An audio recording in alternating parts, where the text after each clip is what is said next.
halkan waxaan ka duubaynaa kor meelaha taariikhiga ee magaalada Athens waddanka Greega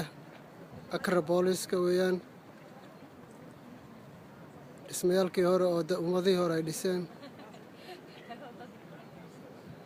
iyo magaaladii ayaan korka ka duubaynaa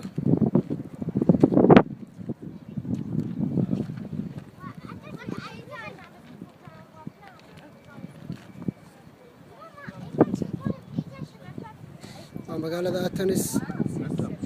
ee waddanka Greega